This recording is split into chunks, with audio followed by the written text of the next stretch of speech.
Buenos días, buenos días a todos. Hoy tengo el inmenso placer y el honor de presentar a una ponente que es muy prestigiosa. Es una suerte para nosotros que toda la plataforma del doctor Pedraza de Girona y de etcétera pueda contar con ella. Teresa Victoria es de Sevilla, es española, por suerte. Inició su carrera en la Universidad de Thomas Jefferson en Filadelfia, luego se especializó en Pediatric Radiology y estuvo bastantes tiempo en el CHOP de Filadelfia y ahí fue donde surgió su interés por la resonancia fetal. Es una auténtica pionera en esto de la resonancia fetal. Cuando uno mira todos sus artículos se queda realmente impresionado de todo el partido que le ha sacado a la resonancia fetal, tanto a la técnica, a todo lo de las malformaciones linfáticas, etcétera, miles de cosas, las malformaciones torácicas, etcétera. Y ahora, sorprendentemente que ha dejado el CHOP en Filadelfia y es la jefa o directora del Departamento de Radiología Pediátrica en el Massachusetts General Hospital en Boston. Bueno, pues yo disfrutaré mucho de tu aportación, Teresa, todos lo haremos y adelante con la presentación, la modera Marta Gómez Chiari y luego tenemos unos expertos de lujo también aquí que son Roberto Llorens y Mamen Gallego. Muchas gracias, Eli. No os creáis nada de lo que dice ella. Está hablando de otra persona que yo no conozco. Sí. Vamos a ver, déjame a ver si puedo yo hacer sharing. ¿Veis la pantalla? Sí, sí. ¿Sí? Ok, entonces la veis ahora. Sí, Ok, pero espera, cuidado. Estamos viendo el modo presentación, no el de, o sea, el de edición, no el de presentación. ¿estáis viendo este de aquí? Sí, No. ¿Estáis viendo la chuleta? Entonces, espera. claro. Stop share, no. Este es que Vamos a compartir ver. el otro monitor solamente. Teresa. Espera, pero si lo hemos hecho hace un segundo y nos ha salido bien. Cosas del directo. Screen, este es el 1. Este es el 1, share. Vamos a ver. Dale ¿Qué modo tal? presentación. ¿Ahora? Ya está, gracias, Perfecto. Teresa. Fantástico. Bueno, me tenéis que disculpar porque lo he dicho, yo soy sevillana, pero todas las cosas estas de medicina las he hecho en inglés, así que voy a cambiar al inglés. Y quiero hacer esto de manera interactiva, así que cuando queráis me interrumpís. Marta, tú me dices, Teddy, para lo que queráis y entonces hablamos de todos los casos. Yo sé que vosotros en Barcelona hacéis unos casos, la verdad, bastante complicados. Así que os voy a enseñar cosas que no son normales, sino cosas que son un poquito más complicadas. Os digo una cosa, algunos de los casos son un poquito, como le estaba contando a Marta, un poquito difíciles de ver y difíciles no sé, si estáis embarazadas y no queréis ver estas cosas que no son bonitas y queréis salir del cuarto, pues no pasa nada, ¿eh? Así que yo no me doy por aludida. Así que vamos a cambiar al inglés y empezamos con el primer caso. El primer caso, this is a 24-week fetus with a lung lesion.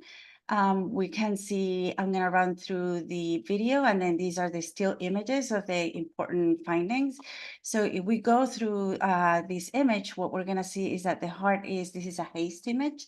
The heart is displaced to the right. The left lung is markedly expanded. It's really bright. And we see something that is really interesting. It's this tubular T2 hyperintense structure that emanates from the hilum. The contralateral lung is decreasing signal and it's small. We don't see any normal lung in that in the area of the area affected.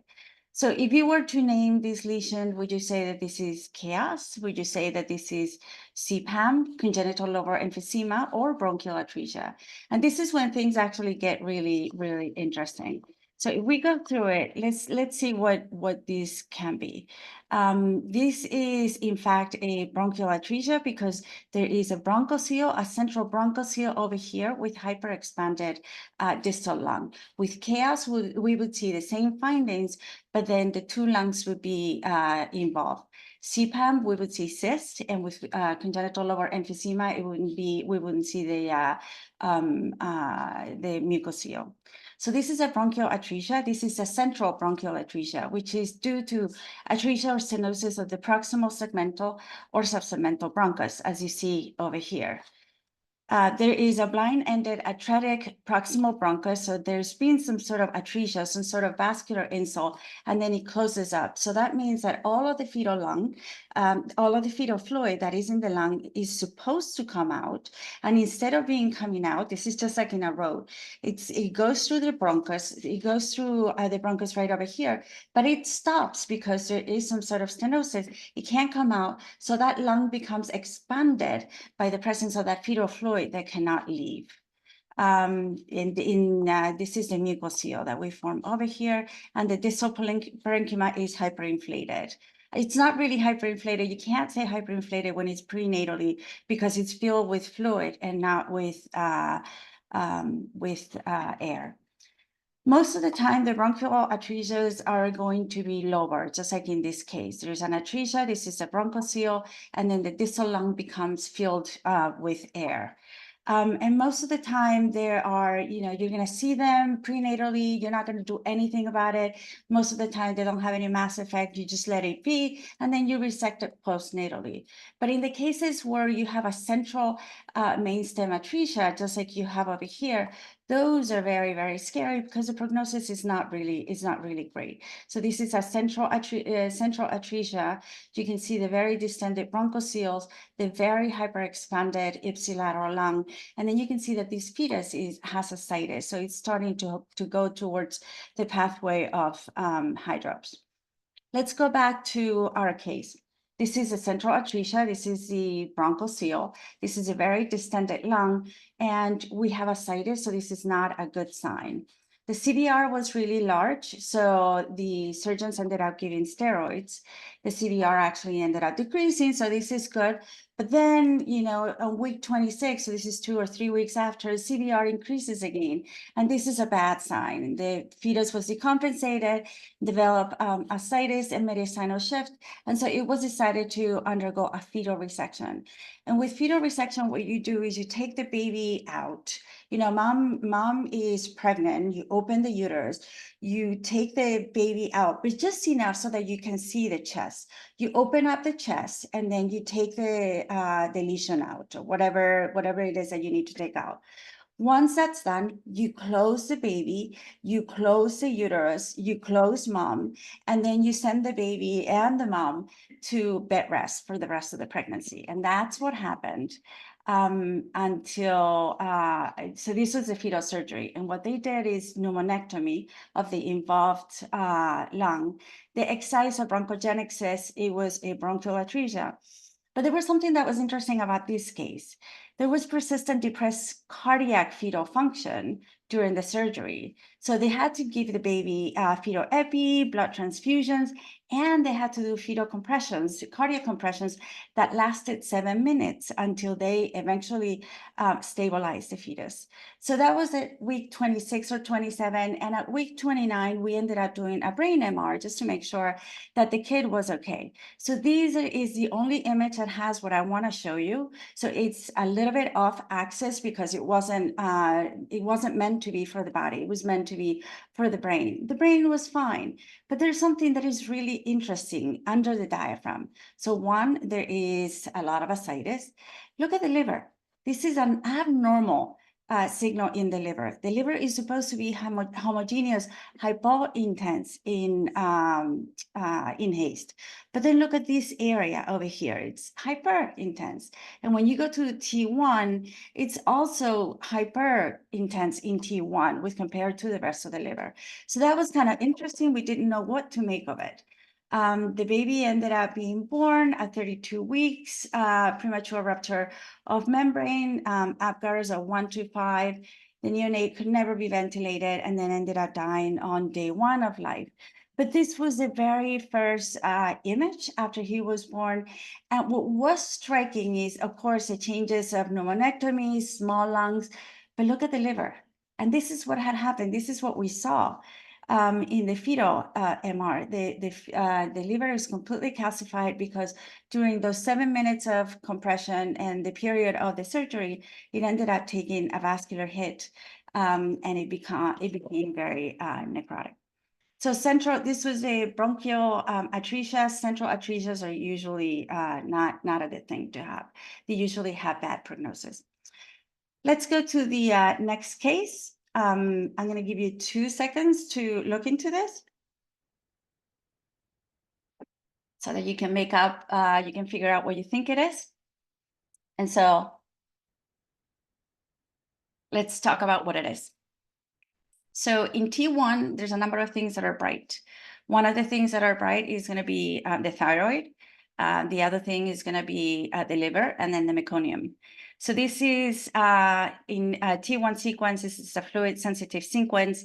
And you see that there is a very large mass, which is bilobed. And then it's interrupted by the trachea over here. It's fairly homogeneous. So this is not a teratoma, which would be heterogeneous. This is not lymphatic malformation because, you know, the lymphatic malformation should be fluid filled. So this has to be a thyroid goiter because I cannot take a pass at this question because you would say, what the heck are you talking about? So this is the video, and you can kind of see in T1, even if it's grainy, that is this, you know, like a little, como un lazo, ¿no? Como un lazo alrededor del cuello. And that's what the goiters, what the goiters look like. So they're homogeneous, bilobed anterior neck mass. Depending on the mother's thyroid status, the baby is going to be hyper or hypothyroid. And of course, you have to watch out because there are some perinatal complications like airway obstruction and polyhydramnios. Other than that, it normalizes within 1 month after birth, and it's kind of a no big deal kind of a thing. This was the same in ultrasound. Okay, so let's go to the next case, which is the one that I really, really like. And I'm going to play the video. I love cases of bowel. I think MR is definitely underutilized for cases of abnormal bowel. I think MR is really, really helpful, and it adds a lot when compared to ultrasound.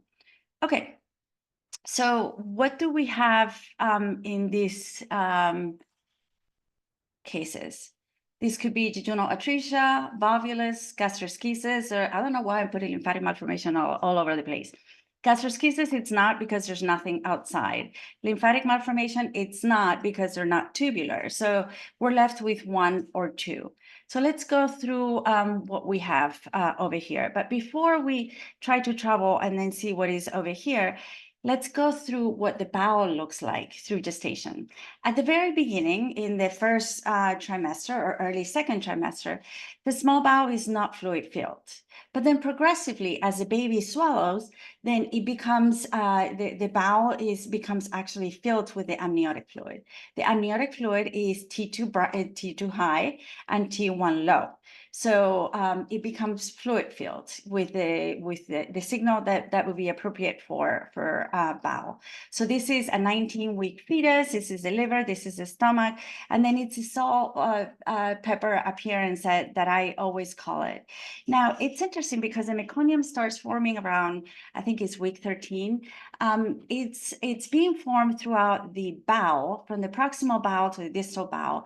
And what happens is that from the proximal bowel, the meconium is going to be going towards como un gusanito, moviéndose como un gusanito until the end of the colon. So it becomes, the sphincter is close in the colon. And so as the meconium is being made, it goes towards the colon and then it gets stuck and then filled up there until, and then it gets, you can see it proximally. So at week 21 of gestational age, you should always see meconium. And if you don't, then you need to figure out why. Okay, so this is what it looks like later on. So again, non-distended loops of bowel, kind of this cobblestone appearance. Proximally, it's going to be more fluid-like. Distally, the loops of small bowel are going to be more colon-like. And remember that, you know, the colon always, you have to follow it to 1 centimeter below the bladder neck. And if you don't see 1 centimeter below the bladder neck, then you have to figure out why, because that's abnormal. So I borrowed these from Terry Huseman, and what he says is as we go from the jejunum to the colon so that we can figure out and always know the signal of the bowel, and then we can figure out always by knowing what is right, we can recognize what is wrong. So as we go from proximal to distal bowel, from jejunum to colon, on T2, we should always see that at the beginning, it looks like amniotic fluid. So it's going to be T2 bright. But as it progresses towards the colon, it's going to become fill and mix with meconium. And then towards the end in the colon, it's going to be T2 dark, which is a signal of meconium. But in T1, the signal is going to be quite the reverse.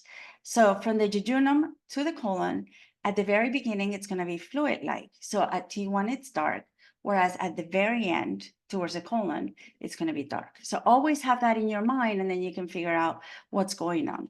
So let's go back to our case. All right. So it's interesting because if we look at this little fetus, this is a stomach.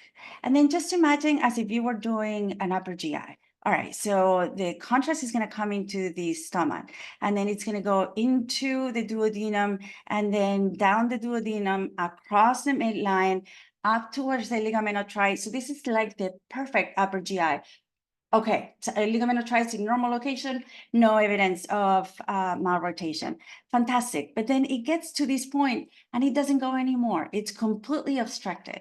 Now, the distal loops of bowel, they look normal, right? Because there's a little bit of fluid that gets formed distally and the meconium that gets formed distally. And in fact, if we go to the T1, we see that there is a small colon with meconium, but there is some meconium because the meconium gets made distal to the obstruction that we see over here. And, you know, you guys have heard about the caterpillar stomach, you know, whenever you have an obstruction.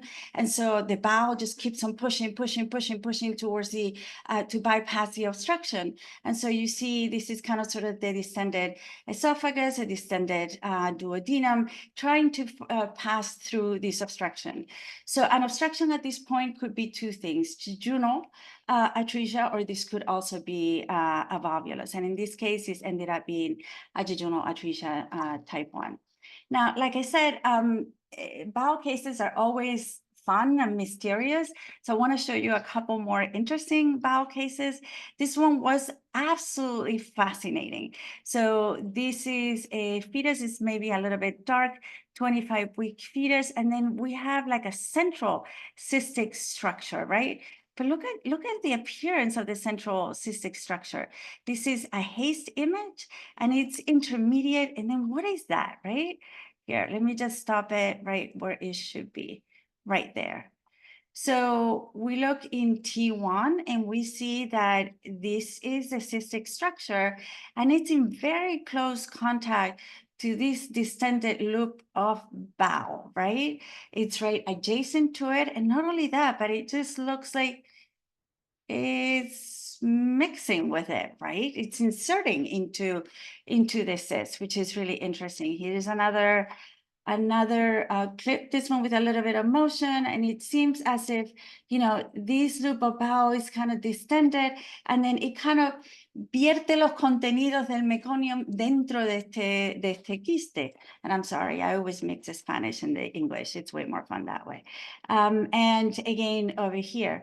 So what is this? Well, this is an obstruction with meconium pseudocyst, but this is actually a meconium pseudocyst that is happening right now as we're imaging it. Normally, we just see the cyst. We don't see that, you know, the contents are being spilled into this cyst as we are speaking. I mean, this is just the meconium being mixed within the meconium pseudocyst, which is fascinating.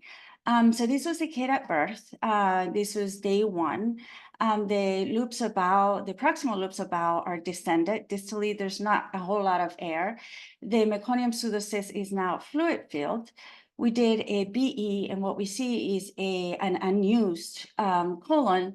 And then again, this is a meconium pseudocyst. This is probably a little bit of TI. And at surgery, what they saw is that there was a volvulus of the small intestine leading up to the pseudocyst, and the pseudocyst encompassed the terminal ileum. So this was fascinating to me because it's, we just caught it at the right time. Then again, there's some bowel fake outs, like this 26-week fetus, but that was referred to us for a bowel obstruction. So I'm going to let you watch it.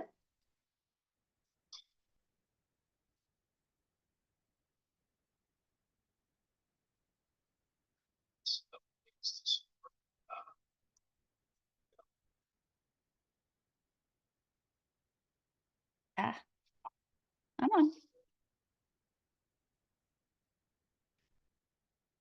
Okay, so what do we have? Let's go back to the very first one. We have a collection of T2 hyperintense cysts that they thought that was bowel. But what's interesting about this case is that it's kind of un racimo de uvas. They all are piled up in the same spot, right? The rest of the bowel looks totally fine. This cobblestone appearance that is totally, unremarkable.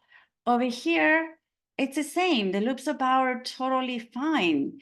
And we have a normal meconium. So this doesn't make sense that this being a bowel issue. So does anyone see something that is not there? So it's very easy to see what's there, but sometimes it's kind of difficult to see what's not there. So liver, this thing, stomach, bowel, right kidney. Where is the left kidney? So this was, in fact, a left multicystic dysplastic kidney that was located in the pelvis. And there was a configuration of cross-fused ectopia and a normal appearing right kidney. So this was at birth, the normal appearing right kidney, and this was the dysplastic kidney. So just be careful with the fake outs that are always referred for, bowel obstruction. Okay, let's continue with another case. So you guys are a referral place for congenital diaphragmatic hernia. So I'm not going to show you just a congenital diaphragmatic hernia, but I'm going to show you something that is really interesting. Okay, so what is this? More importantly, how many things are wrong with this fetus? I'm going to run it one more time.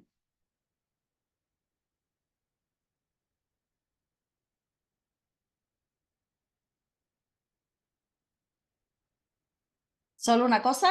¿Una poca cosa? Ni idea. Ok, vamos a ver lo que tenemos. Sí que tenemos un left diaphragmatic hernia containing liver, bowel, and stomach. So that, that's very easy to see. And so we're going to go through the distal, the end of the video, and we see, we see that there are loops of bowel, small and large. The kidney is malrotated. We also know that there's probably a little bit of the liver up, and the stomach is up, and usually it kind of volvulizes, if you will, and then it rotates on itself many times when we have a congenital diaphragmatic hernia. Okay, so that's fine. But what's going on with the rest of the bowel? So let's just see if we can follow the stomach. I'm going to take control. So this is the stomach, right? So just follow the stomach. Okay, so it's kind of flipped on itself, which happens. It's really distended, way more than you want, even in a CDH. This is the antrum, or the duodenal bulb, and then we're starting to see the duodenum. Okay, so let's just follow the duodenum, and this is kind of like, like the upper GI that we were talking about before. So you're following the duodenum, and it kind of goes over there. And then again, it stops right over here, and there's nothing, it's as if there were an obstruction here. So just remember that CDHs can come with a whole bunch of other things. And in this case, well, marked dilation of the stomach and duodenum, suspected proximal bowel obstruction, and at surgery, they had a left CDH with near complete diaphragmatic agenesis, but then they also saw a duodenal web that was obstructing, and then on top of that, imperforate anus. So that was the duodenal web was the cause of the duodenal obstruction that we see, and that's why the duodenum is markedly distended. So just because you have one thing wrong, the left CDH, doesn't mean that you have to stop looking for other things. Okay, so this is something that is a little bit more common, if you will, and I'm sure you guys have seen a whole bunch of these. So what do these guys have in common? There is a large mass. In this case, it's mostly solid, a little bit cystic. This is mostly outside. In this case, it's mostly inside. And then there's elevation of the bladder. In this case, most of it is outside, but then there's a small component that is inside. And of course, in these cases, you always have to see how the mass is affecting the fetus. So this is a sacrococcygeal teratoma. And you always have to, which is a germ cell tumor derived from the 3 germ layers, typically arise from the midline, except for the cervicals. Most of the teratomas that we see are the sacrococcygeal teratomas. And then the classification is a surgical classification, depending on how much is outside and how much is inside. In this case, most of it is outside. So if you were to resect it in utero, it would be easy to just kind of cut it off over here, and then that's it.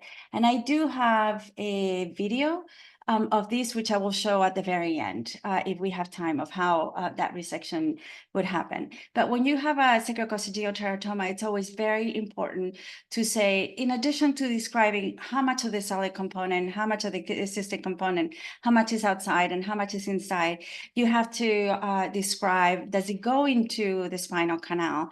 Is the fetus decompensated? And by decompensated, what I mean is that there's a lot of solid components within the mass. And so there is a lot of vascular still, and the heart actually becomes bigger, the liver becomes bigger, and then the kid goes into hydrops. And if the kid goes into hydrops, then there are 2 things that you can do.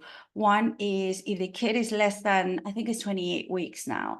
If the kid is less than 28 weeks and it has an external component that is mostly solid, then you can resect it. Or if it's older than 28 weeks, then that baby is going to be born. So like in this case, this fetus was in distress. There's pleural effusions, ascites, skin thickening. So this is hydrops.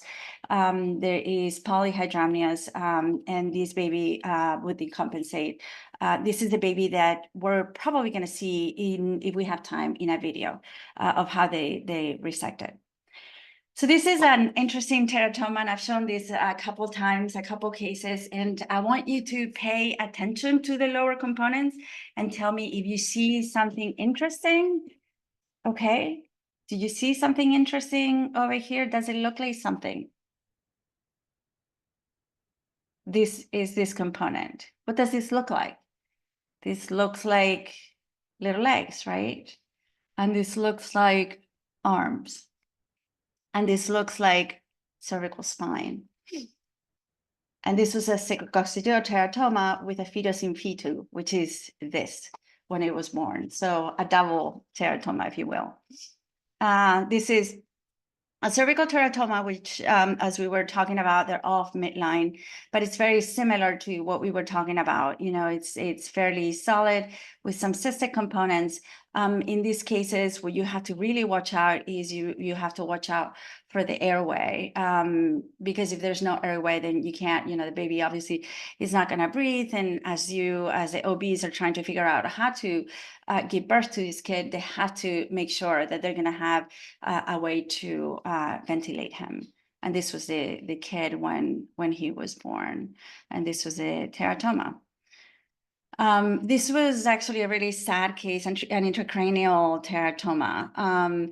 And basically, there was a large solid component, a lot of cystic component, and very, very little normal, if you will, brain parenchyma. This kid at gestational age 30 something or other, the head was the size of a 3-year-old.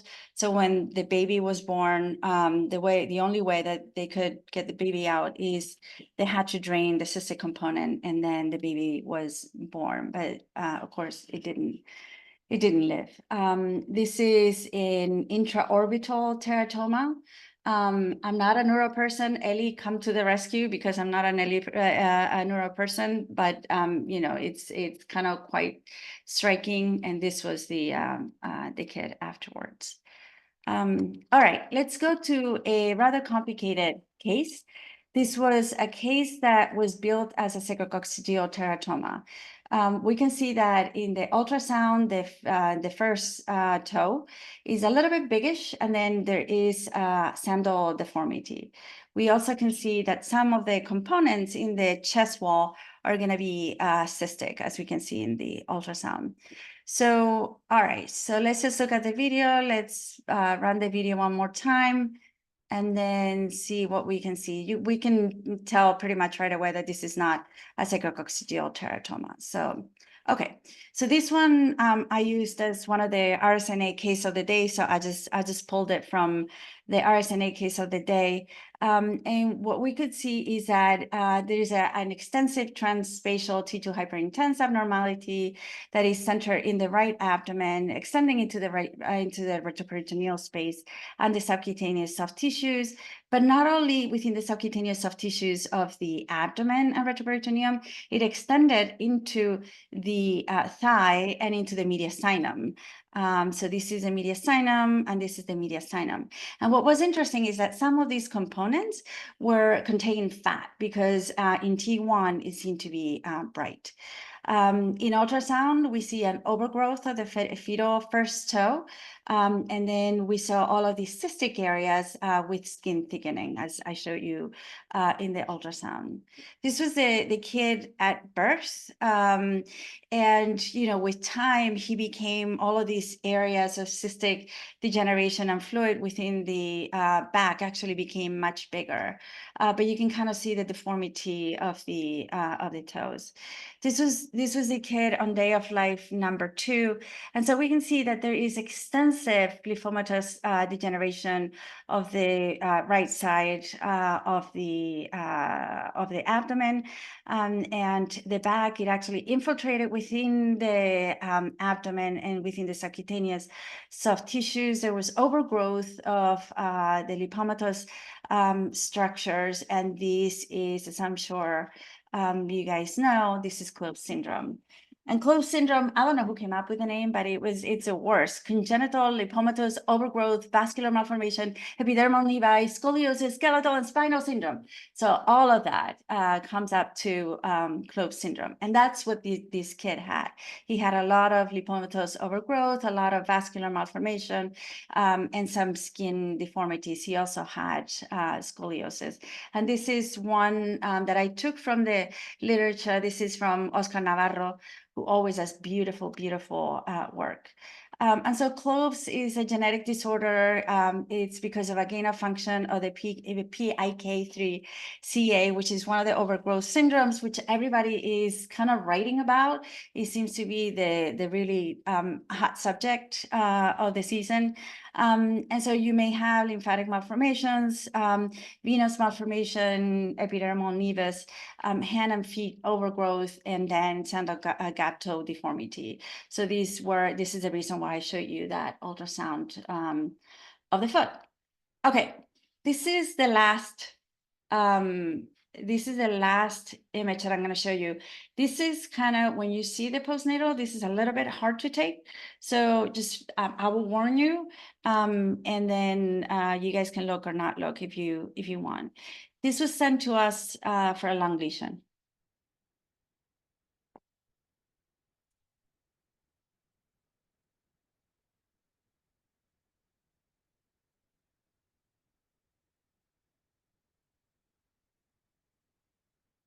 Gonna run it one more time.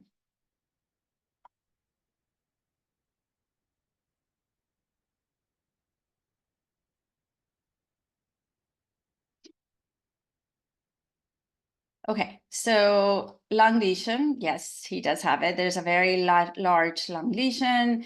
It extends through the entire lung, just about. And there's this cyst, so this is probably a CPAM with marked mass effect. The contralateral lung is small. What's going on with the head? And I just realized who this looks like. This looks like La Dama de Elche, right?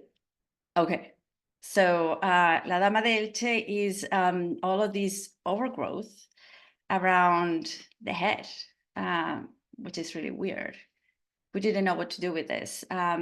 This is the ultrasound, and you can kind of see that it's very, muy arrugado. The skin is very, very thickened. All right, and this was nevus. Oops, no, I don't need that. This was nevus sebaceous syndrome. And now comes the image that you have to be careful. So if you want to watch it, you open your eyes. And if you don't want to watch it, then you close it, okay? So this was the, okay, so nevus sebaceous syndrome, basically what it is disseminated nevus, overgrowth of the epidermis, and then other abnormalities. This was the baby when he was born. So basically, these are all of these nevus and skin overgrowth that just extended throughout the entire skull of throughout the entire head of the baby. And luckily, the baby died on day 2 of life. Y yo creo que ya está, ¿no? Ya os aburrido de lo suficiente. Ay, ¿queréis que os enseñe, el vídeo? Vale, perfecto. Ok, entonces este es el vídeo de, vamos a ver, ¿lo veis? Sí. Sí, ok.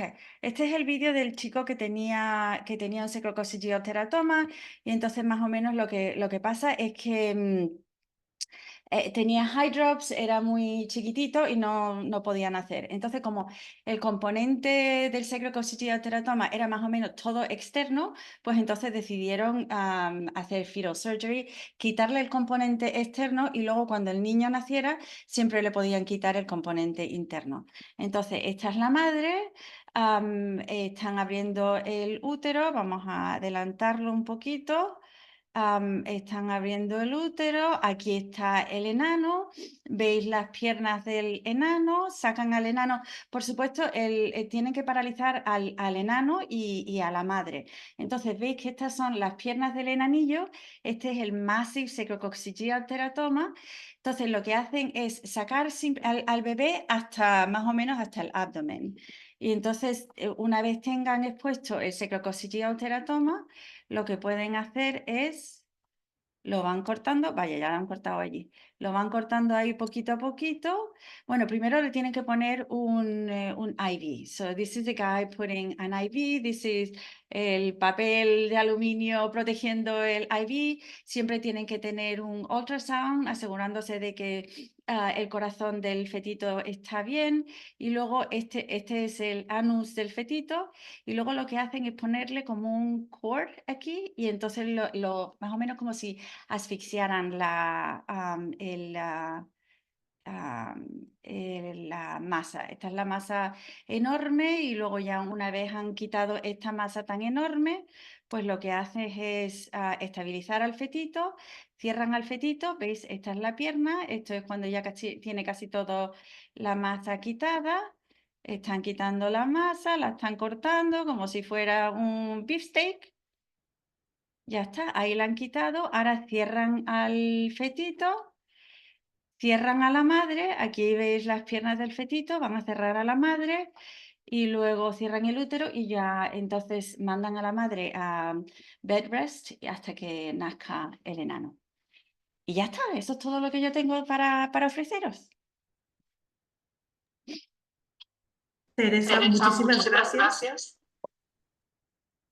Espera, creo que es perfecto. Pues, bueno, impresionante. No sé, Eli, Roberto, Mame. Sí, nada, espectacular. Muchas gracias, Teresa. Ahora se acopla, ¿no? ¿Otra vez? ¿Se acopla? No, ahora se oye, mami. Ahora no se oye. Vale. Eli, está silenciada. Bueno, muchísimas gracias, Teresa, porque lo hemos pasado bien, hemos aprendido muchísimo, como siempre, y da gusto cómo preparar las charlas y cómo...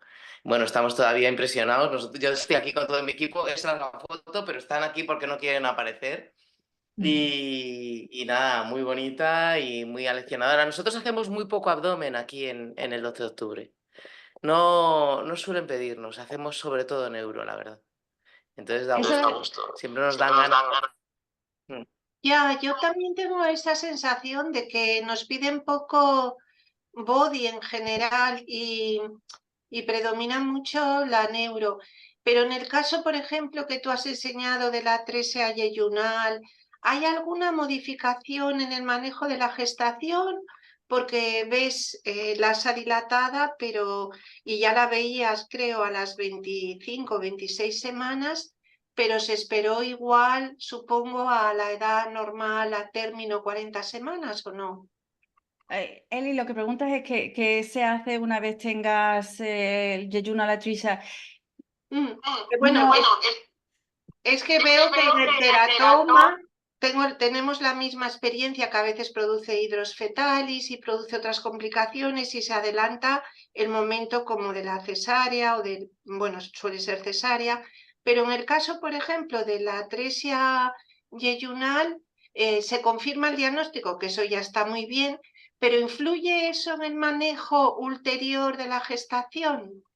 pues la verdad es que los yeyuno a la trisha con las atresias, la verdad es que no sacas al bebé antes, ¿sabes? Y lo que es interesante con las atresias, y es que te quedas así como diciendo el cuerpo humano y los fetitos es que son súper interesantes. De vez en cuando se arreglan ellas, ¿sabes? O sea, yo me acuerdo que había una que era terrible y entonces lo volvimos a ver una semana siguiente y se había arreglado, ¿sabes? O sea, una cosa súper interesante. Pero no, estas no los Yo hacen también delivering antes. También tengo la impresión de que se interrumpe ya menos en Estados Unidos, porque aquí lo de la interrupción legal de la gestación, no sé, tiene un límite, pero si tú estás dentro del límite este que es hasta las 23, 24 semanas, es como a veces, aunque pidan asesoramiento, que tenemos un comité y todo, pues bueno, yo como tú sabes hago sobre todo neurofetal.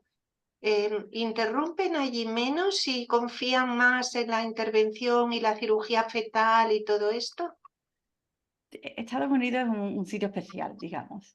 Está la cosa religiosa y la cosa política y entonces pues es muy diferente de España. Yo me acuerdo que hace unos años, muchos años, di una charla no me acuerdo dónde era, en Barcelona, en Cáceres creo que era, de los myelomeningocele y entonces de cómo se arreglan y tal cual.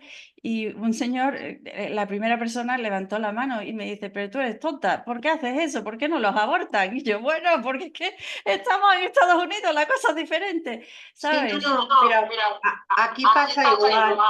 Hay mucha gente que por su religión o su ética o tal, y entonces son los que se hace la cirugía fetal. Nosotros hacemos muchos cierre de myelomeningocele y lo que vemos, que quería preguntarte cuál es tu experiencia, es que se mejora mucho el tema motor, pero no el esfinteriano. A largo plazo, el tema esfinteriano de la vejiga neurógena, de esto, es lo que más les limita, pero eran niños que desde luego venían en silla de ruedas, a hacerse luego las radiografías y muchos de ellos caminan, a veces con ortesis, o sea que esto ha mejorado mucho. Y bueno, dejo las preguntas a mis compañeros. Pues Roberto, Mamen, ¿tenéis alguna pregunta? ¿Queréis Yo creo aportar que algo más? sí, a ver, me ha encantado, Teddy, como siempre. Yo creo que cabe destacar de tu sesión es que nuestro papel muchas veces no solamente es ver o confirmar un diagnóstico que por ecografía ya sabemos, sino fenotipar mejor al feto, como en el caso del CLOVES, en el que no solamente sugerimos y mejoramos el manejo postnatal de estos pacientes, sino que además orientamos el estudio genético, porque ahora está cada vez más el PIC3CA que has nombrado y no los overgrowth syndromes estos que vemos Pues esto hace, con ecografía solo no es posible de orientar muchas veces. Y la resonancia, al tener una visión global del feto, con nuestro input que dice siempre Eli de nuestra, ¿no? de nuestra conocimiento postnatal de esos pacientes, ¿no? Lo introducimos en la vida fetal y complementamos mucho a los compañeros de materno-fetal, porque sabemos mucho de malformación cortical, de anomalías ¿no? de gastrointestinales, por los enemas postnatales, por lo que tú has dicho de UGI, y todo eso lo metemos en la fetal y ayudamos mucho, ¿no? a los equipos multidisciplinares. Yo creo que por eso el radiólogo en la parte de fetal, pues es verdad que la parte de body en algunos sitios hace más, otros menos. Yo hago bastante. Hago bastante porque creo que tenemos un papel, lo que te digo, pues de aportar más información, que puede ser relevante o no, pero sí que es verdad que cuando nace el niño tú tienes mucha más información y jugamos con ventaja cuando tenemos tanta información en la vida fetal. Y eso es lo que marca un poco la diferencia, ¿no? De hacer fetal y desarrollarla en la parte de body o no. Roberto, yo estoy de acuerdo al 100% contigo. Hay una cosa que la verdad es que me enfada un poco cuando la gente dice, bueno, entonces, pero si, ¿por qué estás haciendo la resonancia? ¿Por qué tienes que hacer esto? ¿Are you going to change the management? Y te quedas así como diciendo, no, I'm not going to change the management. Pero sí es verdad que te estoy dando un montonazo más de información, no solo a los obstetras y tal cual, pero también a los padres. O sea, los padres quieren saber qué va a pasar con ese crío. Lo mismo con cuando haces el fetal CT, cuando tienen skeletal dysplasias, que mucha gente dice, bueno, pues ¿por qué no espera hasta que el niño nazca y entonces hacemos un skeletal survey? Te quedas así como diciendo, bueno, pero es que los padres, si yo soy la madre de este fetito, yo quiero que me digas todo lo que puedo saber. O sea, es que a mí me parece, yo eso no lo entiendo, eso de decir, bueno, vamos a esperar a ver qué pasa. Te quedas así como diciendo, no, nuestro papel es darle toda la información que podamos, ¿sabes? No solamente la pareja, sino también, bueno, es que es al paciente, que el feto es el paciente y también tiene, ¿no? sus derechos ¿no? para poder, ¿no? saber mejorar su nacimiento, la vía del parto, que los cirujanos conozcan bien el caso. En el tema en el caso de los teratomas, nosotros en la FE no hacemos cirugía fetal, pero por ejemplo, lo que sí que hacemos es un comité, incluso con los vasculares intervencionistas, porque cuando es un teratoma con mucha vascularización en el Doppler, que yo también hago Doppler de estos teratomas para controlarlo, pues hacemos coordinación del radiólogo intervencionista que hace la embolización de la sacra media para luego hacer, ¿sabes? La cirugía todo arreglado y todo. Y así se mejora el resultado quirúrgico de estos pacientes. O sea, es un poco, ¿no? Es una planificación, La claro, planificación. exacto. Es que esto es, o sea, parte de la medicina del futuro, o los avances de medicina, hace parte esto, no solamente son los avances tecnológicos, sino el poder predecir o el poder crear un ambiente no propicio para todos los profesionales cuando este fetito pues sea un neonato, ¿no?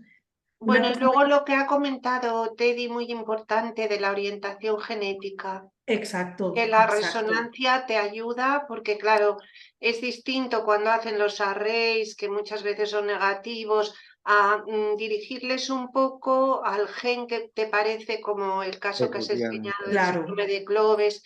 Eso hoy en día es muy importante. Y luego que todo está de la investigación genética, no sé en Estados Unidos, pero aquí es bastante cara, es expensive, ¿no? Entonces, la resonancia ayuda mucho a restringir porque no pueden estar pidiendo por el hueso, lo que sea, muchos con el genoma y todo eso, ¿no? Es bastante caro. Así que también ayudamos a los genetistas, que siempre me lo dicen, ¿eh? Los genetistas del comité multidisciplinar, porque claro, ellos hacen, ¿no? Lo que dice Eli, cariotipo arrays, todo el mundo hace tiempo, pero luego el exoma clínico es un panel de genes y que tú lo puedes orientar muy bien. No has puesto nada de riñón, que a mí el riñón me encanta, pero en la parte renal también el riñón multiquístico displásico que daba el pego, además con ectopia. Está gracioso, ¿verdad? Estaba chulo.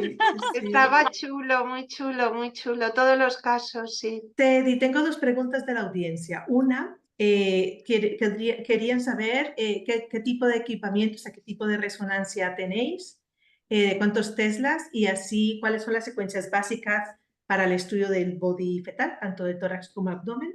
Esa sería una y la siguiente lleva después. Pues la verdad es que hoy por hoy 3 Tesla, ¿sabes? O sea, yo me acuerdo en mis tiempos cuando desfilaban con hacha, que diría mi abuela, pues hacíamos todos el 1.5, ¿no? Pero vamos, ahora pues en realidad todo el mundo hace 3 Tesla. ¿Qué hacéis vosotros? Yo uso 1,5. 1,5. Bueno, pues sí, o sea, es igual. más o menos. ¿Sabes? Con 3 Tesla tiene un poquito más de signal to noise ratio, pero vamos, es lo mismo. Y luego las secuencias pues van a ser las mismas. O sea, sí que es verdad que te vas a usar mucho más cines, como en el del Caterpillar, ese que más o menos puedes ver si, por ejemplo, en el riñón, con el cine puedes ver si if it were bow, entonces haría así peristalsis y evidentemente eso no lo hacía, ¿sabes? Pero las secuencias van a ser las mismas más o menos que con neuro. Y después, Diana pregunta, enhorabuena por la sesión, igual la primera pregunta, y tiene dudas sobre lo que pasaba con el hígado del primer caso. Creo que el primer caso que tenías era... Sí, el del bronchial, Exacto. bronchialigénesis. Nada, pues lo que pasó es que si te acuerdas, durante la cirugía, pues el fetito más o menos decompensó y entonces tuvo paros cardíacos y le tuvieron que hacer compressions como durante 7 minutos, que eso es muchísimo, muchísimo tiempo. Entonces, durante esos 7 minutos hay un low vascular stage, ¿sabes? Y entonces no estás irrigando la cabeza, no estás irrigando el hígado y hay una serie de órganos en los que no, you're not perfusing. Y entonces lo que pasó probablemente es que el hígado se hizo ischemic, lo siento por el Un Spanglish. infarto hepático. ¿El qué? Un infarto hepático. Exacto, un infarto hepático y por eso se hizo calcified. Así es. Pues muy bien. Y lo que veíamos eran las complicaciones del hígado tras el evento isquémico, Sí. ¿no? Pues una cosa muy bonita que nos has explicado, Freddy, es ¿no? cómo cambia estas intensidades a medida que va madurando el feto, ¿no? De intestino delgado, intestino grueso, que esto es un punto, un plus para los hallazgos ecográficos cuando tenemos una obstrucción intestinal, ¿no? Porque jugando con estas intensidades podemos, ¿no? Apuntar más hacia exactamente dónde está la obstrucción, cuando a veces hay una distensión tan importante ecográfica, ¿no, Roberto? Que sobre todo tú que haces las ecos, pues llega un punto que no sabes muy bien si es el colon, si es el yeyuno, qué está pasando allí. Pero cuando juegas con estas intensidades, basándonos en la edad del feto, al igual que las intensidades del pulmón para algunas cosas, es un punto, un plus que tiene la resonancia aparte de la... Tienes toda la razón del mundo, Marta, y por eso yo creo que estos casos de small bowel obstructions es como una especie de puzzle, ¿no? Entonces tú lo que tienes que ver es dónde están los distended bowels, qué signo tiene, y entonces, bueno, does this make sense, does this not make sense, why do I have meconium here, why do I not have meconium there, what's the signal of the colon, how big is it, it's probably not a colonic issue, it's probably a small bowel issue, so it's just fun, es como una especie de puzzle y tienes que ver how it makes sense. So I love bowel cases. El T1 nos Gracias. da mucha vida Sí. en el abdomen fetal.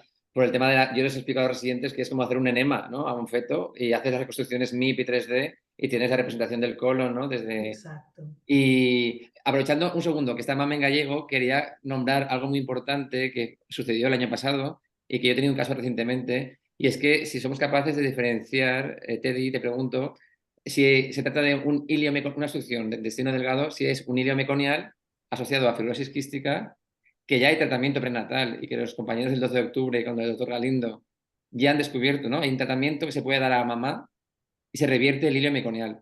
No sé si lo sabíais, pero es un hito de la medicina y yo he tenido un caso este año en la FE, es decir, cuando tú diagnosticas a un feto con una fibrosis quística, con una obstrucción meconial secundaria a un hilio meconial, ¿no? Que es la presentación intestinal más rara, pero frecuente en estos pacientes, pues dándoles una medicación, yo con mi equipo de fibrosis quística del hospital de la FE se lo comenté y me remitieron al paper, ¿no? Del doctor Galindo, que es el jefe de materno fetal del 12 de octubre, que trataron, o sea, lo confirmaron con el test genético, que era una fibrosis quística del feto, trataron al feto y se revirtió el hilio meconial y el niño nació sin obstrucción. Súper importante, muy interesante, y la reso fetal tiene mucho que decirnos, porque, ¿no? Si hay meconio en la ampolla o no, microcolon, muy interesante, o sea que esto, ¿ves? Sigue y sigue y sigue.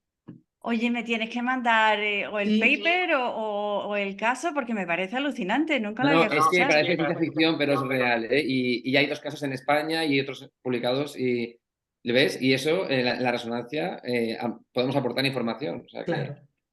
interesantísimo, la verdad que sí. Eso, Qué tú bien, sabes lo que pues, dicen los obstetras, dicen que ellos son, bueno, los obstetras, los MFMs, que ellos Sí. son los anti-Darwin, ¿sabes? O sea, la persona que le dio la medicina es el anti-Darwin, porque antes esos fetitos hubieran muerto y ahora, fíjate, Es totalmente verdad, normal. efectivamente, ¿eh? Ujú. Bueno, pues nada, oye, te pues di. muchas Gracias. gracias. Sobre todo queríamos hacer expansión, bueno, decirte que es que son las 2, 3 de la mañana en Boston, Teddy, o sea, Caramba, estamos sí. tan agradecidos primero de que compartas tu experiencia, tu amplia experiencia con nosotros, que nos transmitas esta energía y este amor, ¿no? Por la imagen fetal y continuar avanzando y sobre todo que estés a esta hora, que tú mañana tienes que ir a tu Massachusetts Hospital. Ay, muchas gracias, Teddy. Está nevando por aquí, así que mañana, o sea, dentro de unas horas trabajo en casa, o sea, que eso es el Muy plus. bien, muy Y bien. de todas maneras, nos vemos en En Sevilla. Sevilla. Y Exacto. esquiar. Sevilla. Así que ¿Eh? unas ganas enormes, vamos.